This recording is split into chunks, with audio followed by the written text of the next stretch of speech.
Sinal verde por parte do Conselho Europeu. Agora, Américo, vamos olhar para o Parlamento Europeu, mas por lá também estamos falando de uma votação que exige uma maioria simples.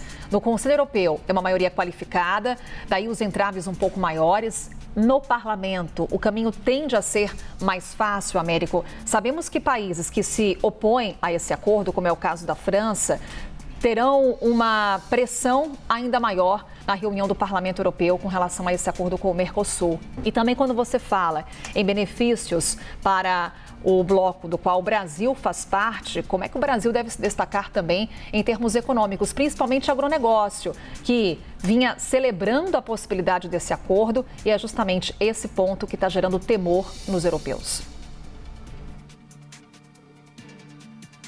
Exato, Carol. Com relação ao parlamento, não teremos maiores dificuldades em termos de votações. Isso, inclusive, foi discutido já várias vezes no parlamento. O que acontece é que alguns parlamentares podem tentar entrar, por exemplo, na Justiça Europeia para fazer uma revisão desse acordo, mas isso mais para frente. Agora, o que vai acontecer é que esse acordo será de fato assinado. A Comissão Europeia ganhou agora essa autorização para fazer essa assinatura. A gente pode ter disputas jurídicas a partir de agora e, no caso da França, essa pressão sobre o governo francês, tanto com partidos de esquerda como de direita, fazendo moções para derrubar o governo do primeiro-ministro Sébastien Lecornu. Isso apesar da França ter votado contra o acordo. É que os políticos acham que a França deveria ter feito ainda mais para convencer os outros países do bloco a vetar esse acordo.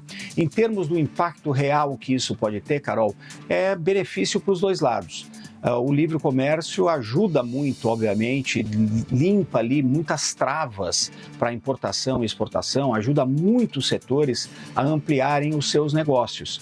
A União Europeia vai conseguir exportar para o Mercosul, por exemplo, maquinários que só eles produzem, maquinários de última geração. Por isso a Alemanha foi tão a favor desse acordo, porque produz muito desses produtos e vai ter acesso em condições muito melhores, com tarifas praticamente zero ao longo de um tempo, porque essas medidas não entram em vigor amanhã. Nós não vamos ter um impacto direto na economia, é um processo de implementação desse acordo.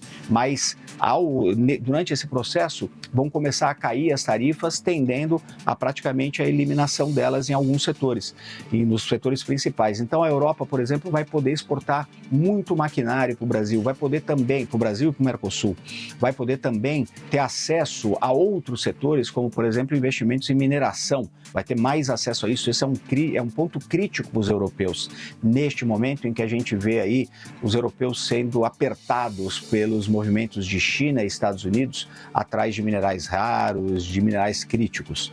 Para o Brasil, especificamente o Mercosul, obviamente abre-se um pouco mais o mercado da agropecuária, não totalmente, não da forma como o Mercosul queria e o Brasil queria, porque para que o acordo fosse aprovado, a Comissão Europeia teve que implementar essas salvaguardas, que na verdade são medidas protecionistas para impedir a exportação de produtos do Mercosul em grande volume para a União Europeia. Mesmo assim, abre-se ali em condições melhores algumas oportunidades dentro de um sistema de cotas para a exportação de produtos agropecuários. Mas o Brasil vai poder também atrair investimentos na mineração, por exemplo, com mais interesse e maior facilidade dos europeus, vai ter acesso a muitos produtos europeus em preços muito mais competitivos, sem essas tarifas que hoje existem. Então, é um processo de ganha-ganha. Claro, seria muito melhor para o Mercosul se a União Europeia tivesse ratificado esse acordo sem ter que fazer tantas concessões para os agricultores europeus, porque uma das grandes forças, obviamente, da economia do Brasil, da Argentina, Paraguai e Uruguai, é o setor do agronegócio.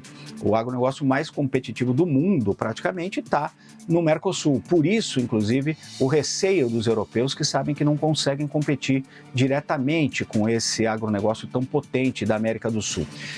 Então seria o ideal a União Europeia não ter criado novas salvaguardas, criado mais empecilhos para a exportação desses produtos. Mas é o que é possível.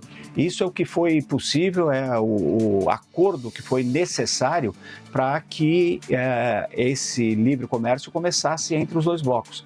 É uma notícia muito positiva que vai ser um alento aí para muitos setores dos dois lados. E tem também, Carol, um impacto importante do ponto geopolítico também, não apenas do ponto necessariamente da economia. Por que eu digo isso? Porque nós estamos entrando numa fase de excessivo protecionismo, o tarifácio dos Estados Unidos que foi aplicado a praticamente todos os países do mundo, essa disputa por materiais estratégicos, tanto de China como de Estados Unidos, e uma aliança nesse sentido entre o Mercosul e a União Europeia também dá um sinal muito forte de que o livre comércio precisa ser protegido, que o livre comércio precisa existir e que existe uma solução através do multilateralismo. Esse é um sinal que interessa muito a Brasília, ao presidente Lula, por exemplo, e também a outros países do Mercosul, assim como a União Europeia. Foi um dos argumentos muito usados pelo presidente do Conselho Europeu, Antônio Costa, e também pela presidente da Comissão Europeia, que é a chefe executiva do bloco, a Ursula von der Leyen,